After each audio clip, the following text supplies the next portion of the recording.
Sobre esta única piedra hay 7 ojos. He aquí yo grabaré su escultura, dice Jehová de los ejércitos, y quitaré el pecado de la tierra en un día. Y esto ya nos habla a lo que es profecía, que se traslada a Apocalipsis. Es un tema muy extenso y muy grande, pero hoy queremos enfocarnos rápidamente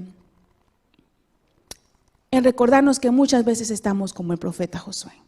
Perdón, el sumo sacerdote Josué. Y muchas veces el enemigo viene ante nosotros y nos acusa de nuestro pasado. O no, incluso usa a otras personas para usarnos de nuestro pasado, o incluso no nos sentimos aptos de creer que estamos limpios y que un día vamos a ser purificados completamente. Pero ¿saben qué? El Señor está delante. Ese ángel que le dijo quitar de la vestidura era mismo Jesucristo que le estaba dando la orden. Entonces, no sé si puedan leer esta cita conmigo, pero se la voy a leer, no sé si la puedan ver, la letra es pequeña. Por haber sido elegido Israel para conservar el conocimiento de Dios en la tierra, había sido siempre el objeto especial de la enemistad de Satanás, y éste se había propuesto causar su destrucción. Antes de esta visión, el pueblo de Israel, Jerusalén, estaba en cautiverio en Babilonia. Y el que estaba más enojado de que se iba a cumplir la promesa, que algún día iba a venir ese renuevo, era Satanás. Y a él lo que quería era buscar y se ensañaba con el pueblo, y ahora quería usar al profeta, al sumo sacerdote Josué, para decirle: ustedes no sirven para nada, ustedes no tienen esperanza. Y siempre se ensañaba y se había propuesto causar su destrucción. Y el primero que se ensaña en nosotros, con nuestras familias, con nuestras propias vidas, con nuestra propia iglesia, es Satanás. Porque él no quiere que nosotros vayamos al cielo con nuestro Señor. Porque él no quiere que nosotros seamos dignos. Dice: mientras los hijos de Israel fueron obedientes, no podía hacerles daño. Por lo tanto, había dedicado todo su poder y astucia a inducirlos a pecar. Seducidos por sus tentaciones, habían transgredido la ley de Dios y se les había dejado caer presa de sus enemigos. Todos esos ídolos, altares, por las tentaciones que hubo, el pueblo cayó. Pero la historia no terminó allí. La historia, nos dice Patriarcas y Profetas, en el capítulo 47, que Dios desde el principio escogió a Jerusalén y no los iba a abandonar. Y es lo que hoy nos dice a nosotros. Desde el principio a usted lo escogió. Desde el vientre de su madre a usted lo escogió. Y usted está aquí. Y puede ser que algún día dude, pero Señor, yo soy tan malo. Puede ser que yo cometí cosas, o quizá no puedo cambiar yo mismo. ¿Cómo yo voy a cambiar? Pero el Señor te dice a ti hoy: yo estoy aquí a tu lado porque yo te voy a vestir de vestiduras blancas y te voy a quitar esas vestiduras viles. Así como Satanás acusaba a Josué y a su pueblo en todas las edades, ha acusado a los que buscaban la misericordia y el favor de Dios. Es el acusador de nuestros hermanos, y el cual los acusaba delante de nuestro Dios día y noche. La controversia se repite acerca de cada alma rescatada del poder del mal, y cuyo nombre se registra en el libro de la vida del Cordero. Nunca se recibe a alguno en la familia de Dios sin que ello excite la resuelta resistencia del enemigo. Usted se ha preguntado: pero ¿por qué desde que yo entré a la iglesia? ¿O por qué no se acaban mis problemas? ¿O por qué voy una tras otra si hoy quiero dedicarme al Señor y hoy trato? Queridos, el enemigo está poniéndonos una tras otra, porque Él no quiere que nosotros estemos limpios ante la presencia del Señor. Él se está esforzando día y noche. Pero el que era entonces la esperanza de Israel, así como su defensa, justificación y redención, es hoy también la esperanza de la iglesia. Y ese es el Señor Jesucristo, que Él está nuevamente. Él murió en la cruz por nosotros. Él dio su sangre por nosotros, y esa sangre nos limpia. Pero también nos llama, como le dijo a Josué: mira, Josué, te estoy dando vestiduras de gala. Eso quiere decir que muchos predican afuera que Solamente Jesús te salva y eres siempre salvo, pero nosotros tenemos que obedecer al Señor por amor. Yo sé que el tiempo nos gana. Las acusaciones de Satanás contra aquellos que buscan al Señor no son provocadas por el desagrado que le acusen sus pecados. El carácter deficiente de ellos le causa regocijo porque sabe que solo si violan la ley de Dios puede Él dominarlos. Y voy a dejarlo ahí porque el tiempo nos gana, pero en esa parte, el carácter deficiente de ellos le causa regocijo. ¿A quién? A Satanás, porque sabe que solo si violan la ley de Dios puede Él dominarlos. Y ustedes y yo sabemos cuál es la ley de Dios. Si no la sabemos, se encuentra en Éxodo. Lean la ley de Dios y analicémonos personalmente qué es lo que yo tengo que cambiar. Y si en algo he sido falto y si en algo he cometido pecado, pedirle al Señor que me limpie con su sangre. Porque guardar los mandamientos no nos salva, pero es una muestra de amor al Señor porque Él dio su sangre por mí. Vamos a ir más adelante para cerrar. Apocalipsis capítulo 7, versículo 9 al 17. Y esto es hermoso. Apocalipsis capítulo 7, versículo 9 al 17. En Zacarías decía el Señor que al final iba a limpiar la tierra. Y si leemos, son varios versículos. Versículo 7, si me acompañan rápidamente. Después de esto miré y aquí una gran multitud, la cual nadie podía contar, de todas naciones y tribus y pueblos y lenguas, que estaban delante del trono y en la presencia del Cordero, vestidos de ropas blancas y con palmas en las manos. Y clamaban a gran voz diciendo: la salvación pertenece a nuestro Dios, que está sentado en el trono y al Cordero. Y luego nos habla de los ángeles que estaban allí, de los ancianos que estaban en el trono. Y entonces, vamos a ir al versículo 13. Entonces uno de los ancianos habló diciéndole a Juan, que estaba mirando la visión: estos que están vestidos de ropas blancas, ¿quiénes son y de dónde han venido? Yo le dije, dijo Juan: Señor, tú lo sabes. Y él me dijo: estos son los que han salido de la gran tribulación y han lavado sus ropas y las han emblanquecido en la sangre del Cordero, porque por esto están delante del trono de Dios y le sirven día y noche en su templo, y el que está sentado sobre el trono extenderá su tabernáculo sobre ellos. Ya no tendrán hambre ni sed, y el sol no caerá más sobre ellos, ni calor alguno, porque el Cordero que está en medio del trono los pastoreará y los guiará a fuentes de aguas de vida, y Dios enjugará toda lágrima de los ojos de ellos. Esos somos nosotros cuando estemos con nuestras vestiduras blancas. La invitación de hoy es recordar que el Señor está allí para perdonarnos. Cada día debiéramos llegar ante el trono del Señor, doblar nuestras rodillas y pedirle: Señor, que tu sangre me limpie para mantener esas vestiduras blancas.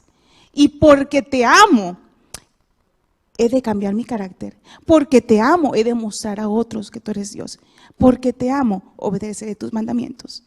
Y cuando hagamos todo esto, nada de lo que nos pide el Señor será una carga. Entonces podremos algún día ser purificados. Amén. Vamos a pedir a los maestros que se coloquen de pie, por favor, para poder orar.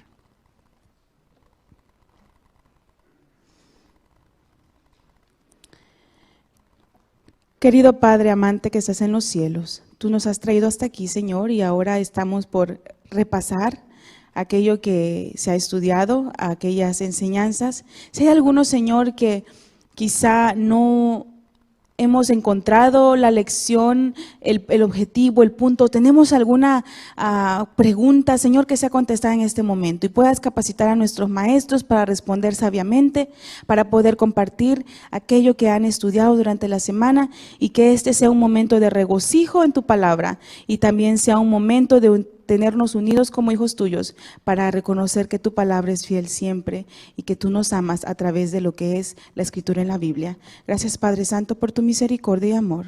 En el nombre de Jesús. Amén.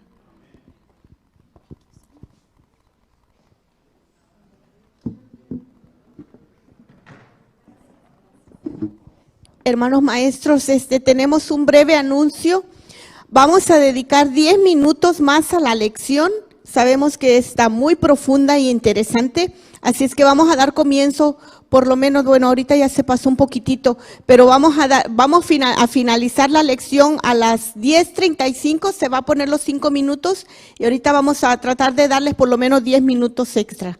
Y también vamos a pedir a los maestros que no recojan sus mesitas cuando termine la lección, sino que esperemos, hermanos, a que se finalice completamente la escuela sabática con el himno y la oración para no perder la reverencia. Así es que se les agradece, hermanos, y el tiempo es para la lección. Gracias.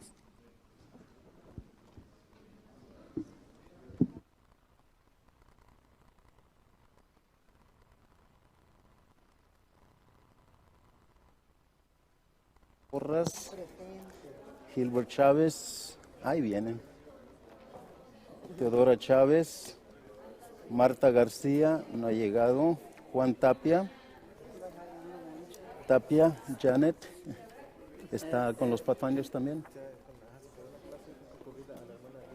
Ok. Antonia Rodríguez, bienvenida. Ángel Prisciliano, José Padilla, Eva, Karen Carrasco, María Varela, Graciela,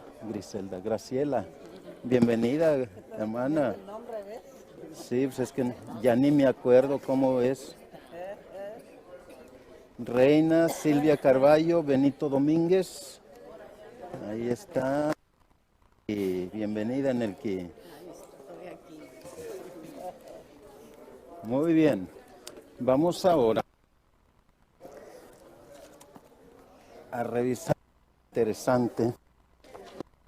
Esta semana estuvimos estudiando acerca de la contaminación y la purificación, pero antes de iniciar tengo una preguntita y es bastante sencilla. ¿Cuál es el propósito de Dios al dar esta visión a Daniel? ¿Cuál es el propósito de Dios al dar esta visión a Daniel? Enseñarnos lo que va a suceder en el futuro. ¿Qué más? ¿Alguna idea? Yo también entiendo eso, que Dios dice que todas las profecías las revela a sus siervos los profetas y Él se las reveló para nuestros tiempos. Ok. Y yo también pienso que lo hizo para que la iglesia tuviera una visión de lo que iba a pasar en el futuro. Claro. No está prendido. Sí está prendido. Ellos no lo tienen prendido ahí. Ahora, primero que todo, la primera respuesta que encontré yo es que es reafirmar la profecía. Los eventos de los últimos días, imperios sucesivos, como estuvimos viendo, Babilonia desaparece. Llegan los medos y los persas. ¿Sí se acuerdan qué significa ese oso con el lomo de un área levantado que el otro? La semana pasada se los comenté. ¿Sí se acuerdan? Un imperio más fuerte que el otro. Imperio, ¿cuál es el más fuerte? El imperio persa, más fuerte que los medas. Entonces, ahí es donde viene algo interesante. Vemos entonces, los persas están tratando de destruir también los medas. Y aunque están unidos, ellos pelean juntos todo el tiempo, pero hay algo ahí interesante en la cual un poquito más adelante vamos a hablar al respecto. La segunda respuesta es de que el pueblo de Dios va a ser atacado. Y no solamente el pueblo de Dios, sino el santuario mismo. Por medio de esta profecía, por medio de esta visión, vemos que también va a ser el ataque del santuario. Y después viene la purificación. Así que vendrían siendo las tres respuestas que podríamos en esta mañana tratar de ponernos a pensar cuando sucedan las cosas en este evento. Vamos a ver ahora, La semana pasada estuvimos hablando del capítulo 7. Pusimos toda la lista de las bestias ahí y los años en la cual sucedieron, pero el día de hoy hay algo interesante de que el capítulo 7 con el capítulo 8 de Daniel se relacionan bastante. Y no solamente ellos, sino con la estatua de Nabucodonosor del capítulo 2, es otra de las visiones interesantes en las cuales nosotros podemos darnos cuenta de los acontecimientos. Ahora bien, fíjense bien lo que dice aquí bien clarito el versículo de Daniel 8:14. Y él dijo, hasta 2300 tardes y mañanas, luego el santuario será purificado. Como adventistas conocemos bien la historia sobre el santuario.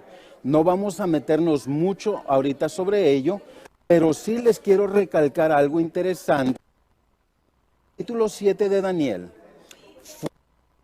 tuvo la visión en el año primero de Belsasar. Belsasar estaba por primera vez. En el capítulo 8 es en el tercer. Pasaron 2 años en cuando Daniel tuvo esta otra visión. Entonces, y luego el capítulo 8, 2 años más vendrían siendo en el tercer año de Belsasar. Y ustedes lo pueden leer ahí en el capítulo 8 de Daniel, ahí está. Y en el año tercero del rey, ahí dice bien clarito en el versículo 1. Ahora, si nos vamos a ir ahora directamente al carnero y el macho cabrío.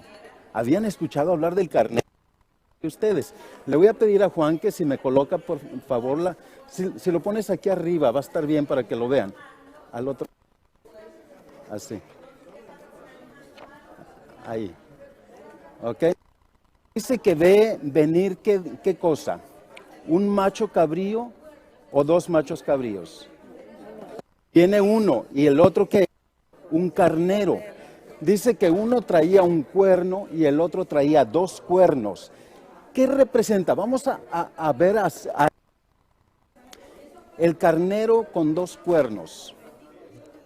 Representa. ¿Se fijan lo que está sucediendo allá con los medos y persas? Es lo mismo. Un cuerno más grande y el otro más pequeño. Dice que por un lado era más fuerte por los persas y el otro medos más débil. Entonces, ahí vemos las 3 costillas que tiene el oso, ¿sí? Vemos las 3 costillas. ¿Se acuerdan que les dije que eran 3 que habían destruido los medos y los persas? Ahora bien, si nosotros nos ponemos a... Tiene un macho cabrío con un cuerno. ¿Ok? ¿Qué representa este macho cabrío con un cuerno? Si nosotros nos ponemos a pensar un poquito, dice que este macho cabrío, dice que no caminaba, no corría entre casi volando de lo rápido. Yo no sé cuándo ustedes han visto a un animal, a una persona que corre bien rápido y wow, ese tipo vuela, ¿verdad? Sí han escuchado esa expresión. Entonces, es lo que estaba sucediendo con este macho cabrío. Dice que venía de lo más rápido posible, pero esto representa otro imperio. Este otro imperio que viene representando a Grecia. Por eso es que le pusimos ahí Grecia. En esta Grecia viene del año 331 al año 168 antes de Cristo. Ser 4 cabezas, no se alcanza a distinguir la otra, está casi el puro hocico al final. Son 4 cabezas. ¿Qué quiere decir esas 4 cabezas? 4 imperios que viene, dice que trae este leopardo viene con alas. ¿Por qué? ¿Qué dijimos que venía haciendo esta bestia? Venía corriendo lo más rápido que posible. Dice que ni siquiera tocaba el piso o la hierba, mas sin embargo él venía lo más rápido posible para poder hacer ¿qué cosa? Destruir. ¿A quién destruyó este macho cabrío? A los medos y a los persas. Destruyó, dice que le robó los cuernos. Al romperle los cuernos representa a los medos y a los persas. Y luego dice que se paró sobre él. Ahí lo podemos leer, ahí está bien, capítulo 8. Que se sube sobre él y lo destruye completamente. Una vez que lo destruye, ¿qué sucede? Pero lo destruye. Dice que este reino, si nos vamos a ir directamente al versículo, dice bien clarito en el versículo 6, y vino hasta el carnero de 2 cuernos que yo había en la ribera del río, y corrió contra él con la furia de su fuerza. Corrió contra él. Y luego en el versículo 9 dice, y de uno de ellos salió un cuerno pequeño. ¿Cómo está ese? Uno de ellos salió un cuerno pequeño. A el cuerno se le rompe. Ahora vamos a poner esta otra lámina. Si quieres ponerla aquí abajito, sí lo alcanzan a ver, ¿verdad? Ok. Entonces, se rompe el cuerno y ¿qué sucede? Miren, se rompe el cuerno, gracias Juan. Se rompe el cuerno y luego ¿qué sucede? ¿Qué hay detrás de ese cuerno? Sale. Aquí está 1, 2, 3, 4. Salen 4 cuernos más. Esos 4 cuernos, ¿qué significan? 4 nuevos imperios. ¿Quién era el que estaba dirigiendo? ¿A quién representaba esta bestia? ¿A quién? Allí había alguien interesante, un nombre.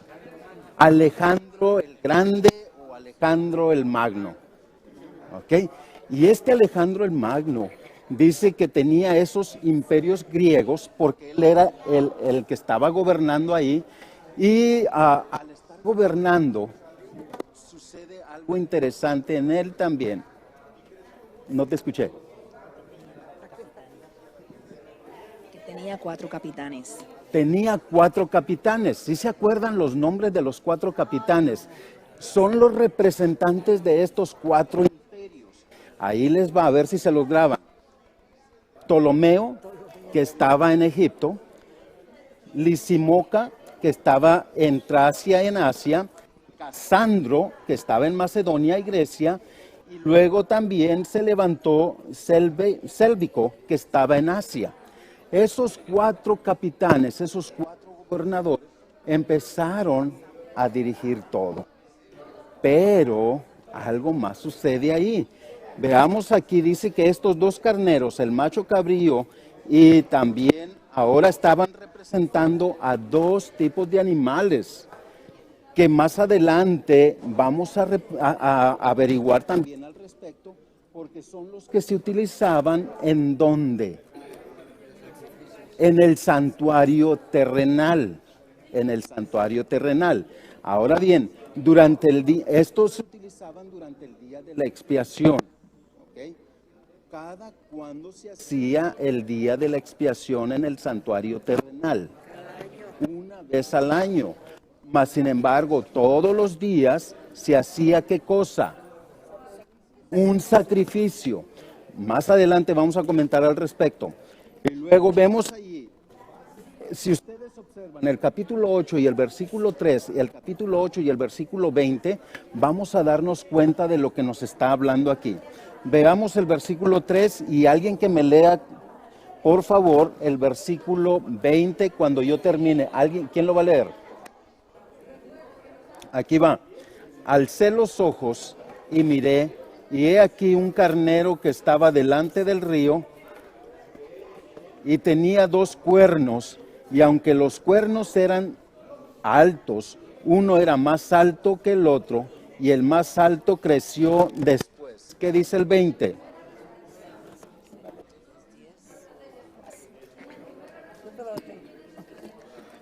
Asimismo, acerca de los 10 cuernos que tenía en su cabeza y del otro que le había salido, delante del cual había caído 3. Y este mismo cuerno tenía ojos y boca que hablaban. El versículo 20.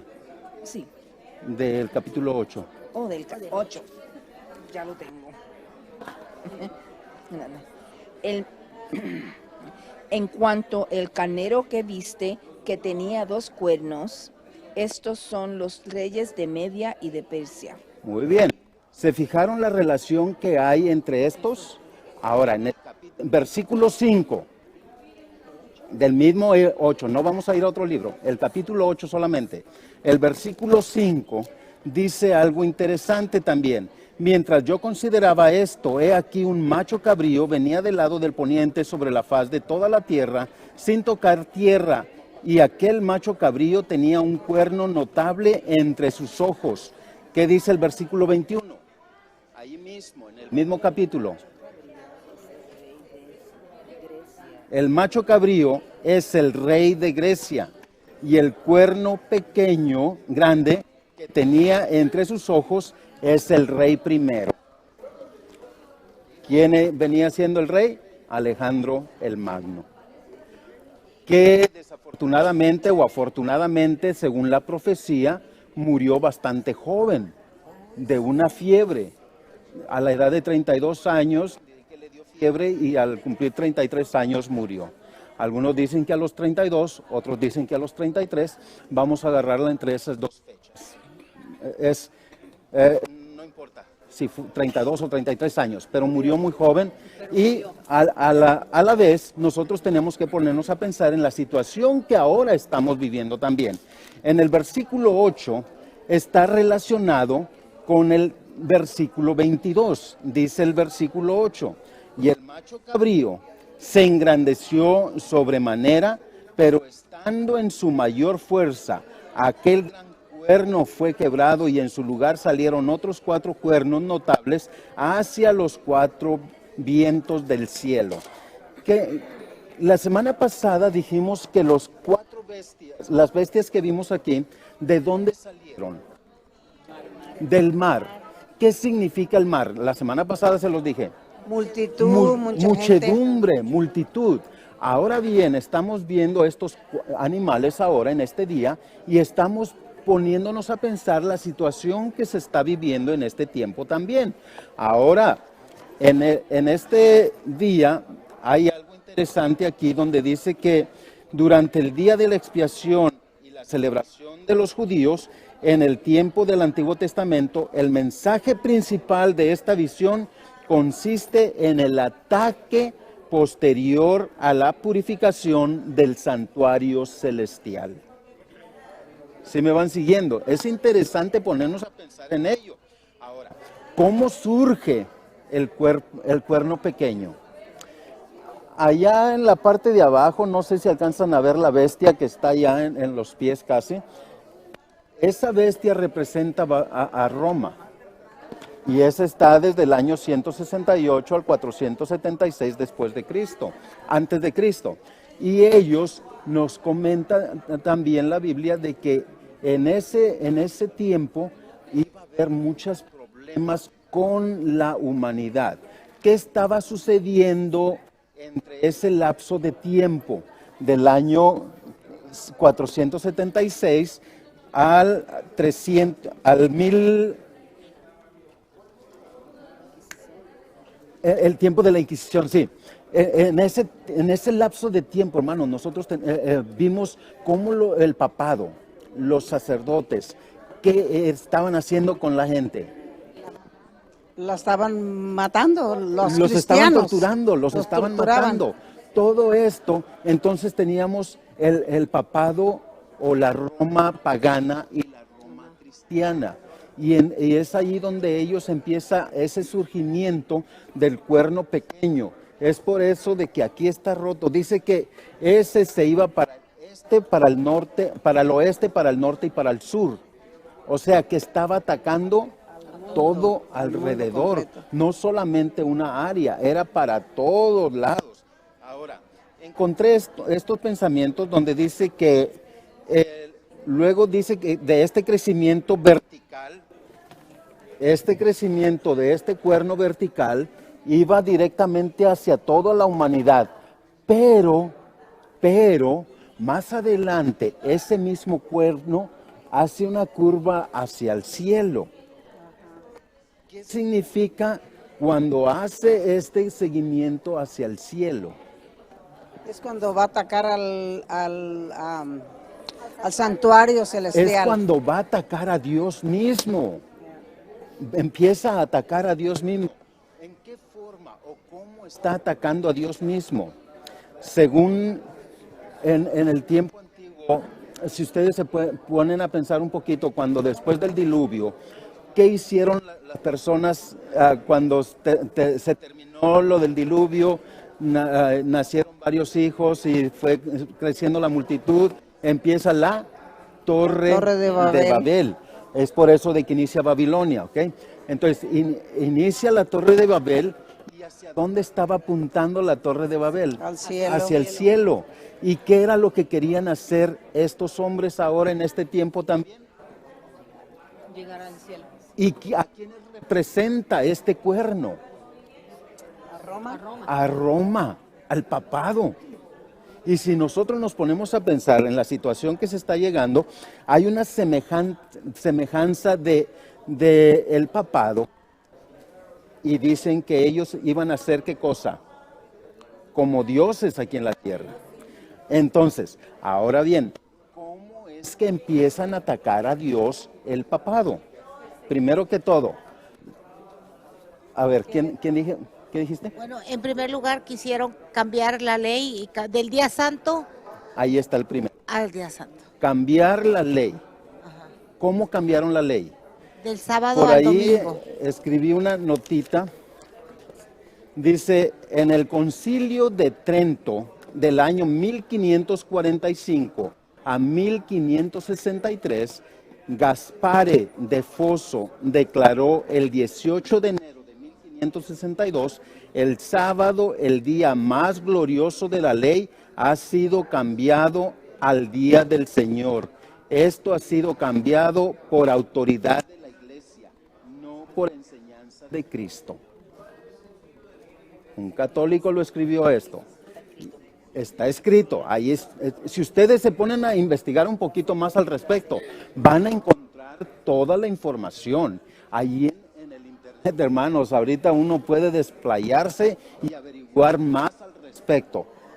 En mi crecimiento de adolescente me hizo a la escuela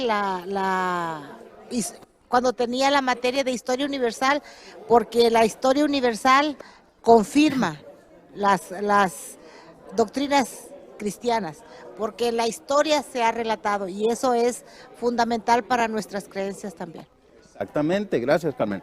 En el libro del Espíritu de Profecía nos dice, este cuerno pequeño representa a Roma en sus dos fases, pagana y papal. Daniel vio a Roma primero en su fase imperial y pagana cuando combatía contra el pueblo judío y los cristianos primitivos, y después en su fase papal que continúa hasta nuestros días y se proyecta hacia el futuro. O sea, no se queda aquí, sino que va proyectándose para el futuro. Y si nos ponemos a pensar un poquito acerca de Isaías 14, del 12 al 14, dice que ahí se viene alguien semejante al Altísimo. ¿Quién es ese alguien semejante al Altísimo que quiere ser semejante? El papado. Ahora, una vez de que vemos de que ya el sacerdote o el papado quiere Perdonar pecados. Ahí viene la segunda parte, ¿no? De que el único que puede perdonar pecados es Dios. El único. ¿Ok? ¿Y qué es lo que empieza el papado a hacer también con relación al pecado? Dice que vayan a ¿qué? ¿Cuántos de ustedes fueron a confesarse?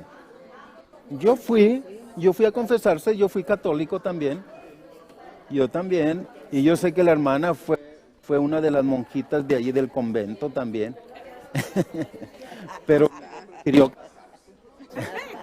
ahora, cada uno de nosotros al estar dentro de la Iglesia Católica nos dimos cuenta de varios detalles y en ello nosotros queremos aprender de que el Señor desea que nosotros seamos diferentes y es por eso de que aprendimos al respecto sobre esta situación en la Biblia.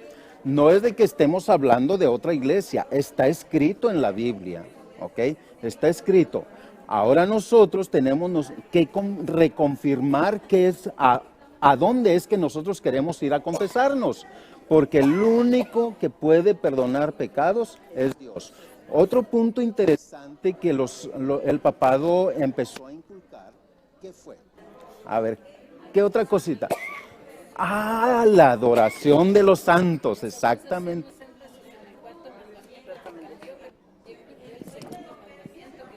Repítalo, empiece otra vez. Si nosotros hacemos énfasis en el cuarto mandamiento que dice acerca del sábado, que lo cambió, pero también quitó el mandamiento que dice no adorarás a nada que esté no te harás imagen de nada que esté en el cielo, ni en la tierra, ni en las aguas, ni debajo de la tierra.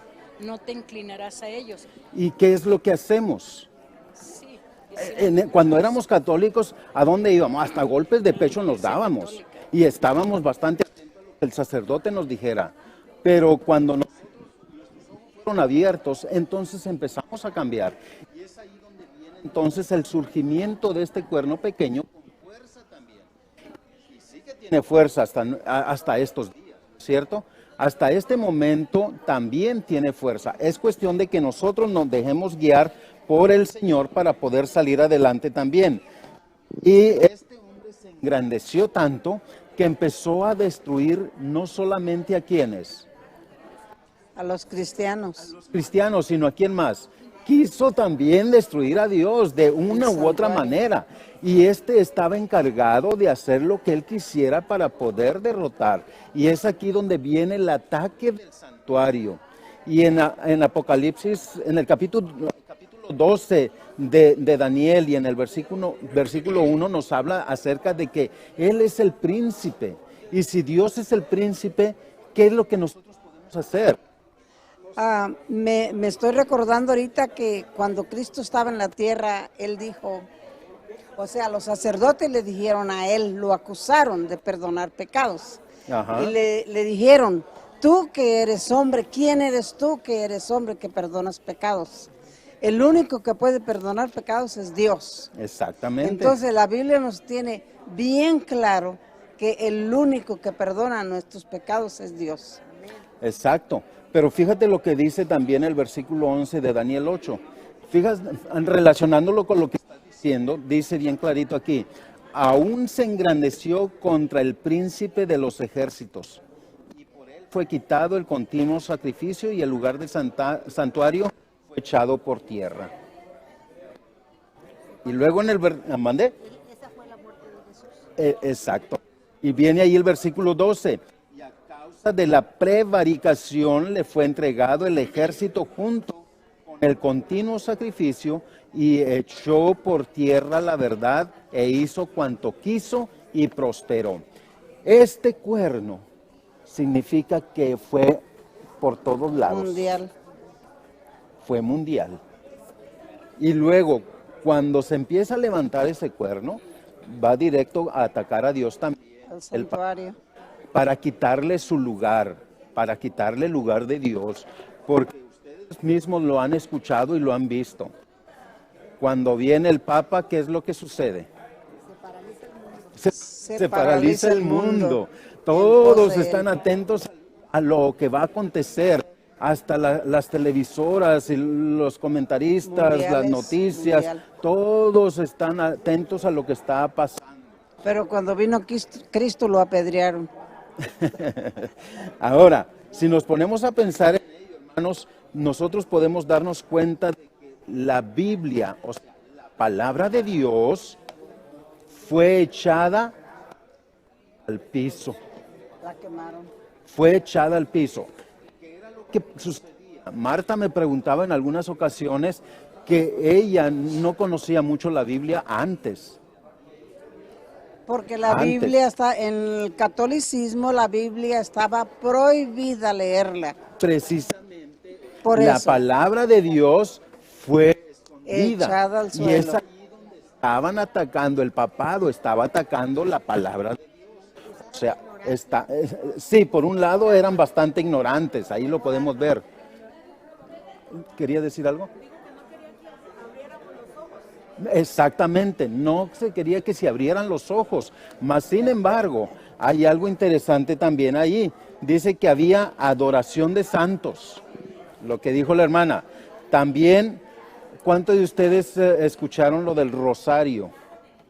Y ahí se la pasaban el novenario y todo eso.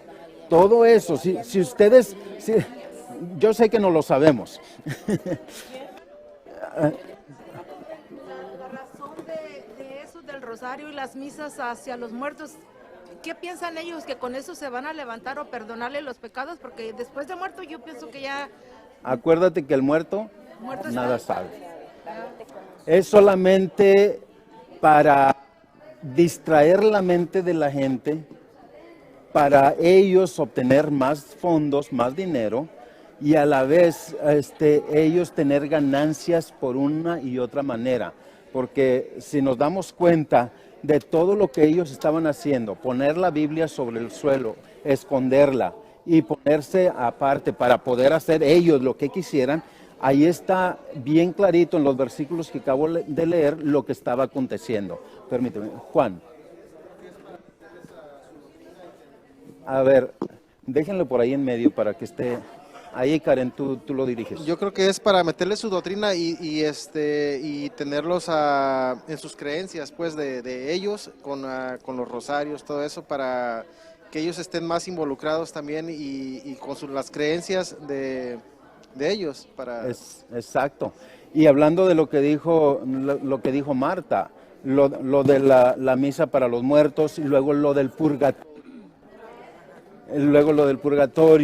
y luego está también lo del agua bendita. Yo no sé cuántos de ustedes fueron y metieron los dedos ahí, se pusieron en la frente y por todos lados.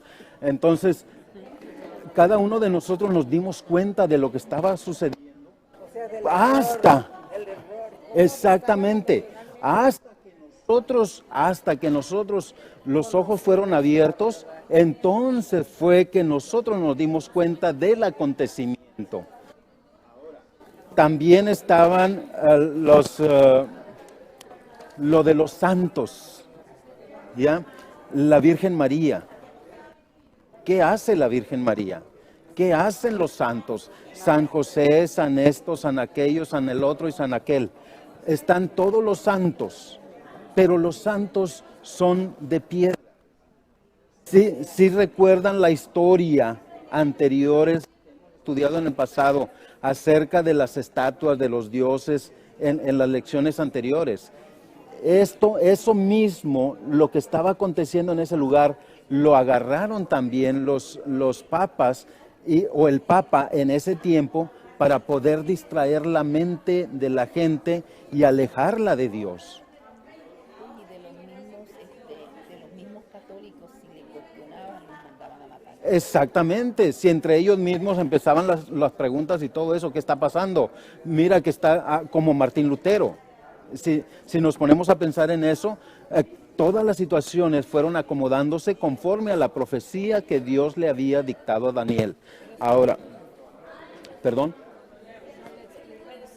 Si usted se da cuenta, ellos no tienen en sus altares a Noé, ni a Abraham, ni a Jacob, ni a ninguno de los patriarcas. Se me hace porque no los conocen todavía. Tal vez eso sea, es que no No se los hemos conocen. presentado. Ajá. Hay que presentarles la Biblia. Cuadros que yo desde niña vivía aterrada todo el tiempo porque ese era mi castigo que me daban. No sé si llegaron a ver el cuadro del purgatorio en la lumbre y todo eso. A mí me arrodillaban ahí cada que yo hacía una travesura, que era muy seguido. Muy Yo seguido, viví de torturada, seguro. por eso a mí la iglesia católica nunca me gustó porque se me figuraba que siempre era pura tortura, que si yo iba a ir al infierno, pues ya me lo estaban anunciando desde antes, pura lumbre, y entonces Ya, eso me aterraba. pero ahora tienes una seguridad Ahora tengo de el que entendimiento que Cristo es vida Sí. y Él no quiere que nosotros padezcamos de eso. Y también la razón, yo creo que los católicos no tienen a los patriarcas es porque ellos están basados mucho en el Nuevo Testamento. que yo creo personalmente que la razón que los católicos no usan los patriarcas originales de la Biblia del Viejo Testamento es que ellos siempre se refieren al Nuevo Testamento a lo que le conviene. Eso es seguro, hermana, eso es por seguro. Ahora bien, vayamos un poquito más adelante porque luego llega también la purificación del santuario. Ya creo que para la próxima semana vamos a tener voy a tratar de hacer un santuario para colocarlo ahí en la pared y poder darnos cuenta de las secciones que tenía. Vamos a decir que el atrio es la entrada de la iglesia, ¿ok? El atrio es la entrada de la iglesia en la cual estaba la fuente y estaba también el lugar, el altar de sacrificio. Una vez entrando al lugar santo, y después estaba el velo y al final estaba el lugar santísimo donde estaba el arca junto con qué tres cosas tenía el arca, ¿sí se acuerdan? El mandamiento, la vara de Aarón y el maná. Eso era lo que estaba dentro del arca y ahí era donde estaba el lugar santísimo. Era en ese lugar donde se entraba cada cuando, una vez al año. ¿En qué mes? Dice que en el día 10º del séptimo mes, ¿ok? El día 10º del séptimo mes del calendario judío. No sabemos qué sábado, qué día era o cuál era el nombre de ese mes. Ahora bien, y es ahí donde acontecía entonces de Daniel 8:14 lo que leímos en el versículo anterior al principio. Si se recuerdan lo que dice el versículo de Daniel 8:14, y les dijo hasta 2300 tardes y mañanas, luego el santuario será purificado 2300 días o años, ¿ok? 2300 días o años. Y luego dice bien clarito allí que esto estaba relacionado con la escena del juicio descrita en la visión anterior, anunciadas en los días en el trono. Cuando Daniel estaba sentado ahí, vio que estaba el Padre y Jesús se acercaba a él. Ahora, ¿por qué el santuario celestial tiene que ser purificado? ¿Sí se han puesto a pensar en ello? Si nos ponemos a ver por la réplica que Dios le dijo a Moisés que realizara aquí en la tierra del santuario terrenal, es una réplica exacta de la que está en el cielo. ¿Ok? Esa réplica exacta y todo el servicio que hacía el sacerdote es el mismo servicio que hace Jesús como sumo sacerdote en el santuario celestial. Ahora, ¿cuál es el propósito de que nos dice aquí la purificación del santuario celestial? ¿Sí se habían puesto a pensar en ello? ¿Será que hay pecado? ¿Está sucio el santuario celestial? ¿O por qué? A ver, me gustaría que nos pusiésemos a pensar un poquito al respecto, porque si bien decimos que en el santuario terrenal tenía que ser purificado, ¿qué pasaba cuando llegaba una persona? Iba a traer un corderito, uno de peluche que tengo, para que lo vieran. Llegaba la persona, el pecador con el borreguito. El pecador colocaba sus manos sobre el corderito, declaraba los pecados en la cabeza del corderito. Después venía el sacerdote, lo degollaba en una vasija, agarraba la sangre. Esa sangre entraba el sacerdote con esa sangre en el velo del templo, en el velo del santuario, rociaba. ¿Sí? Rociaba en el velo esa sangre. Una vez que rociaba, la persona, ¿cómo se sentía? Limpia del pecado. ¿Quién llevó el pecado? El corderito. El corderito llevó el pecado. Después ese corderito era puesto en el altar para sacrificar. ¿Sí me van siguiendo? De que se pone el altar para sacrificarlo, entonces esa persona ya estaba limpia. Pero el velo del templo, el velo del santuario, ¿cómo quedaba? Manchado.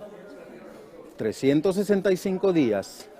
Ese velo, en la mañana y en la tarde, estaba manchado. Mañana y tarde estaba manchado ese velo. ¿Qué sucedía después cuando llegaban los 365 días o al año? Llega el momento de la expiación. Y ahí es donde se hace la limpieza. ¿Qué sucedía? ¿Se acuerdan que les dije que había 2 machos cabríos o 2 cabritos? Uno blanco representando a Jesús y otro negro representando a Satanás o a Azazel. ¿Y qué sucedía? Todo lo que estaba en el corderito blanco hacían el sacrificio regular, pero todos los pecados los ponían en el corderito o en el chivo, en el cabrito. Y luego, ¿qué le sucedía a ese cabrito? Lo mandaban al desierto, lo sacaban para que... A él no lo mataban, No, lo dejaban solo. Sí, ahora bien, si nosotros nos ponemos a pensar un poquito, en el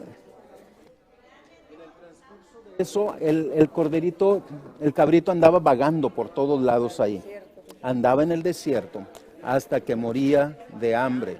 Ahora bien, todos los pecados del pueblo, todos los pecados iban en ese cabrito. ¿Ok? Todos los pecados van a Satanás. Ya. ¿Quién es el iniciador? Satanás es el iniciador del pecado, así que todo regresa a él. Entonces, el santuario quedaba limpio. Ahora bien, todavía está la pregunta ahí. En el cielo está el santuario celestial. Pero ¿qué sucede allá en el cielo con respecto a esto que estamos hablando? ¿Será que cuando... A ver. Primero uno por uno. Hermana. Los pecados están transferidos allá al santuario celestial. ¿Sí le escucharon? No. Ahorita lo repite de nuevo. ¿Qué ibas a decir, José? ¿Será que Cristo, como lleva todos nuestros pecados, entra donde el Padre y intercede por nosotros? Es que yo... Por ahí va. O sea, la intercesión... Por ahí va, de exactamente. Él, A ver, vamos a repetir. Hermana Antonia, repítanoslo, por favor, eso que dijo de nuevo, pero más fuertecito. Que los pecados son transferidos al trono celestial. Los pecados. Fíjense bien, cuando Jesús vino a esta tierra, ¿a qué vino? A morir por nuestros pecados. Vino a morir por nuestros pecados. Entonces, dice que fueron transferidos todos nuestros pecados a Jesús y Él murió por ti y por mí. ¿Verdad que sí? Entonces, cada vez que nosotros pecamos, cada segundo que nosotros pecamos, ¿qué es lo que hacemos? Ay, Dios mío, perdóname, mire que hice esto, que hice lo otro y acá esto. Confesamos nuestros pecados. ¿Y a dónde van los pecados que nosotros cometemos? Van al santuario celestial. Y Jesús, como sumo sacerdote, Él intercede por nuestros pecados en el santuario celestial y luego va ante el Padre para decirle que nos perdone. Qué bonito, ¿no es cierto? Qué interesante cómo es que van transfiriéndose ese hermoso amor de Dios para con nosotros y cómo Jesús es el que nos ayuda y nos libra y nos sirve como abogado ante el Padre, exactamente como intercesor, como abogado ante el Padre, perdón de nuestros pecados. ¿Sí se han puesto a pensar en ello? lo importante e interesante que podemos nosotros realizar cuando estamos cerca de nuestro Dios. Y todo esto viene también el calendario profético. Habían hablado acerca del calendario profético. Un día profético es igual a ¿cuánto? A un año. Entonces a eso se le llama calendario profético. Y en Daniel capítulo 8, verso 13, nos dice algo interesante también ahí. Entonces oí a un santo que hablaba, y otro de los santos preguntó a aquel que hablaba. Fíjense bien, ¿hasta cuándo durará la visión del continuo sacrificio y la prevaricación asoladora, entregando el santuario y el ejército para ser pisoteados? ¿Hasta cuándo? Y ahí está bien clarito que dice hasta los 2300 días, tardes y mañanas. O sea, vendrían siendo hasta 2300 años. Si nos ponemos a pensar, ¿cuántos años han acontecido desde que fue la creación de este mundo hasta la fecha?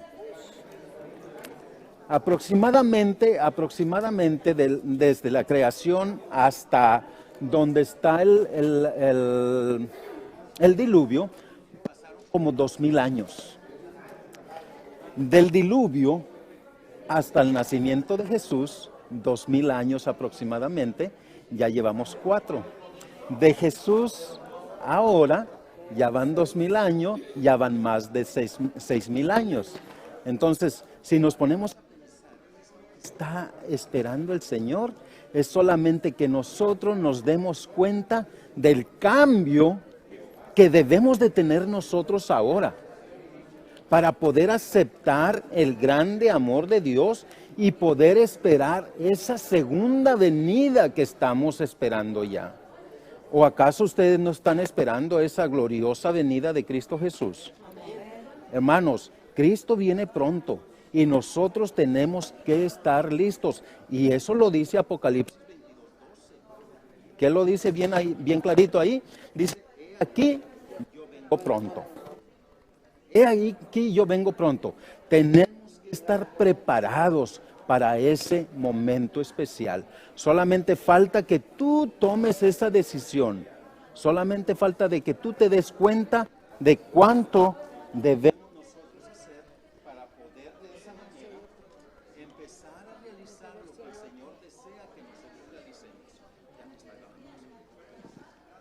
Entonces, nosotros tenemos que ponernos a trabajar bastante para nuestro crecimiento espiritual y de esa manera nosotros poder también ir al cielo. Porque si no, hermanos, vamos a perder. Exactamente. Habrá sido en vano todos estos años que vinimos fielmente a la iglesia, que oramos, que diezmamos, que hicimos esto, que hicimos lo otro. Habrá sido en vano. Pero no.